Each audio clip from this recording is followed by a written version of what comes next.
घर है, आपके पास पैसा है, आपके पास रुपया है, अगर आप मालिक निसाब है तो आप पर ज़कात फर्ज है। आपके ज़कात में गरीबों का हिस्सा है, आपके ज़कात में, आपके माल में फकीरों का हिस्सा है, आपके माल में अल्लाह उसके रसूल का हिस्सा है, आपके माल में मदरसा का हिस्सा है। अगर आप सबका हिस्सा देते रहेंगे, अल्लाह आपके माल को पाक अता फरमा देगा, आपके माल को पाक कर देगा। और सुन ले मेरे दोस्तों, आप अगर जिस्म को धोएंगे, अल्लाह आपके जिस्म को पाक करेगा। आप कलमा पढ़ेंगे, आप दुरूद पढ़ेंगे, आपका दिल साफ होगा, आपका दिल पाक होगा। लेकिन अगर माल को आपको पाक करना है, अगर माल को पाक करना है तो फिर ज़कात निकालना पड़ेगा। फिर ज़कात ऐसा वैसा नहीं कि एक मुट्ठी निकाले दे दे, एक बोरा निकाले दे दे, नहीं, बल्कि हिसाब लगाना पड़ेगा। आपके पास जमीन कितनी है, आपके पास रुपए कितने हैं, आपके पास जरूरियात के अलावा सामान कितने हैं, सबके रुपए पैसे जोड़ करके फिर उस पर यह निकालना होगा कि 2.5% कितना है, फिर 2.5% के हिसाब से आपके पास निकल कितना रहा है। फिर आप अगर ज़कात निकालेंगे और गरीब फकीर मदरसा में देंगे तो फिर ऐसे ही ज़कात को अल्लाह अपनी बारगाह में कबूल फरमाएगा और आपके माल को पाक कर देगा। बेशक बेशक, सुभान, आपके माल को पाक कर देगा। आप वजू बनाइए तो पाकी हासिल हो गई, आप नमाज पढ़ सकते हैं। आप अगर नापाक हैं तो गुस्ल कीजिए, फराइज़े गुस्ल अदा कीजिए। अब अगर मैं पूछ लूं कि फराइज़े गुस्ल है तो मेरे भाइयों में कुछ लोग ही ऐसे हैं जो बता पाएंगे, लेकिन मैं पूछना नहीं चाहता, इसलिए कि बेइज्जती आपकी नहीं बल्कि मेरी हो जाएगी। कहेंगे मौलाना सिखाया ही नहीं, है ना। अगर आप लोगों से सवाल किया जाए कोई चीज तो आप लोग क्या कहिए, हम लोग को बताया कहाँ, फिर हम ही लोगों की बेइज्जती हो जाएगी। फराइज़े गुस्ल 3 है, कुल्ली करना गलगला के साथ, पानी नाक में पानी डालना नरम हड्डी तक। जब इतना साफ कर लिए अब फिर पूरे बदन को अच्छा से धो लीजिए।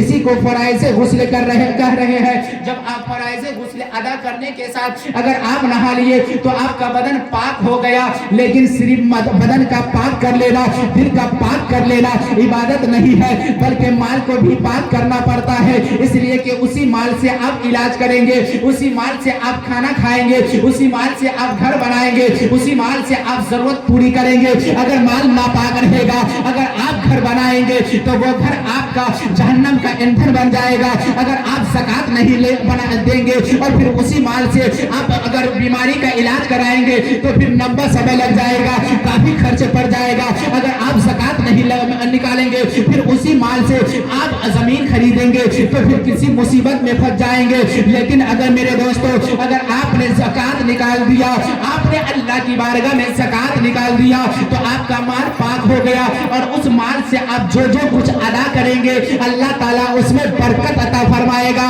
और उसमें आपको कामयाबी मिल जाएगी। बेशक, आपको कामयाबी मिल जाएगी। बदन सिर्फ पाक कर लेने से लोग कहता है नमाज हो जाएगी, नहीं, दिल का पाक कर लेना सिर्फ नहीं है बल्कि ज़कात देना भी फर्ज है, माल को साफ करना भी फर्ज है।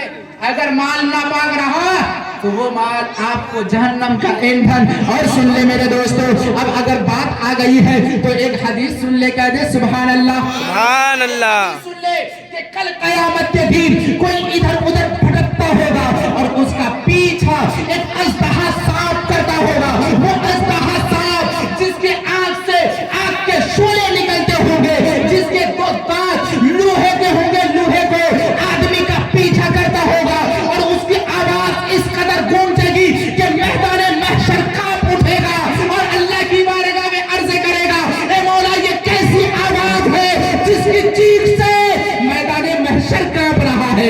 ए मौला ये कैसी आवाज है, परवरदिगार फरमाएगा कि उसकी आवाज है जिसके लोगों ने दुनिया में कमाया है, जिसके लिए लोगों ने दुनिया में जमा किया है। वो लोग कहेंगे मौला ये कैसे लोग हैं, परवरदिगार फरमाएगा वो ऐसे लोग हैं जिसने माल तो जमा किया लेकिन ज़कात अदा ना किया, माल तो कमाया लेकिन ज़कात अदा ना किया, जमीन तो खरीदी, रिश्तेदार तो किए और खेती बाड़ी तो किया लेकिन सदका उसरा ना निकाला।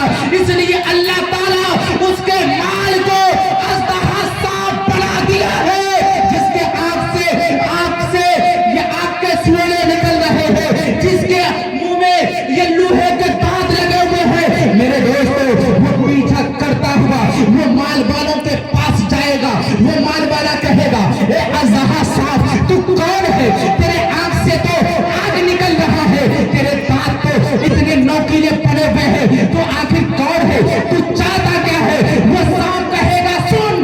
वही हूँ जो तूने दुनिया में कमाया।